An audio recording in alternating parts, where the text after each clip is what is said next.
ওয়ালটন কোম্পানির বিরুদ্ধে কমিশন বাণিজ্য প্রতারণা ও ডিলারদের হয়রানির অভিযোগে গাজীপুর জেলা প্রশাসক কার্যালয়ের সামনে মানববন্ধন করেছেন শতাধিক ডিলার। মানববন্ধনে অংশগ্রহণকারী ভুক্তভোগী ডিলাররা অভিযোগ করেন, ওয়ালটন কোম্পানি কমিশনের নামে কোটি কোটি টাকা হাতিয়ে নিয়েছে। তারা বলেন, কমিশনের সঠিক হিসাব চাওয়ায় অনেক ডিলারকে মিথ্যে মামলায় ফাঁসানো হয়েছে এবং কয়েকজনকে কারাগারেও পাঠানো হয়েছে।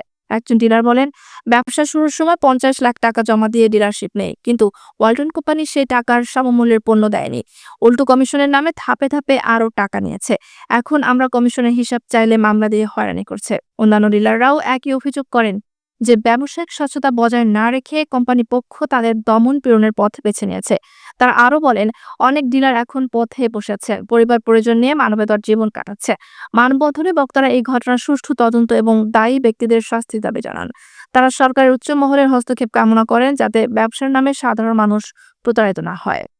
আমি কোম্পানির সাথে 2017 সালে 50 লক্ষ টাকা বিনিয়োগ করে ব্যবসা শুরু করি, কিন্তু আজকে এই 5 বছরের মাথায় আজকে আমি 20 কোটি টাকা আমার মাথায় জানার বার আমি মাথায় বহন করতেছি। 30, 35, 40, 47 পর্যন্ত তাদের প্রতিনিধিরা আমাদের হাতে মাল বিক্রি করাইছে। বিক্রি করায় ওনার দিছে আমাদেরকে 17 থেকে 18%। আমরা বলছি যে আমাদেরকে হিসাব দাও। বিলম্ব করে ওনারা হিসাব দিবে, সমন্বয় করে দিবে, হিসাব অ্যাডজাস্ট করে দিবে বলে ওনারা দেয় না, বিলম্ব করে। এখন আমাদেরকে উল্টো মামলা শুরু করছে যে আমাদেরকে প্রতারিত করে যে টাকা পয়সা নিয়ে বেশি নিছে, আরো বেশি দিয়ে যে পার্সেন্ট দেওয়ার কথা পার্সেন্ট নাই শুরু করে। ওনাদের প্রতারণার প্রথম মাধ্যম হয়েছে আমাদের পার্সেন্টেজ দেওয়ার কথা 30, 32, 34, ওইখানে আমাদের 15, 16, 20 দিয়েছে।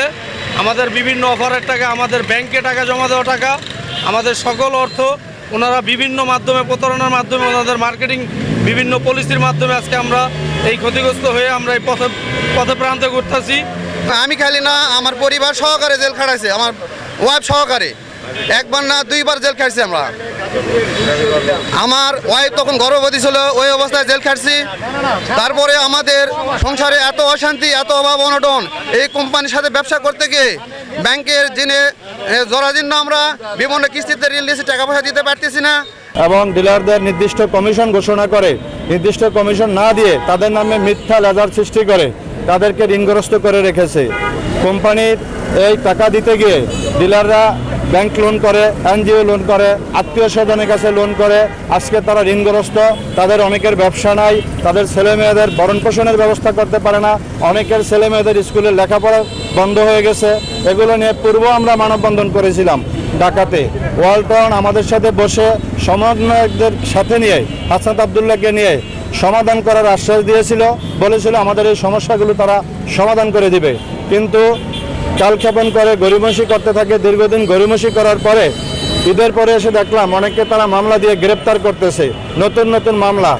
যে ডিলারদের যে অধিকারের কথা বলে, যে নিজের হিসাব চায়, পাওনা টাকা ওয়ালটনের কাছে দাবি করে, তাকেই ওয়ালটন মামলা দিয়ে গ্রেপ্তার করে।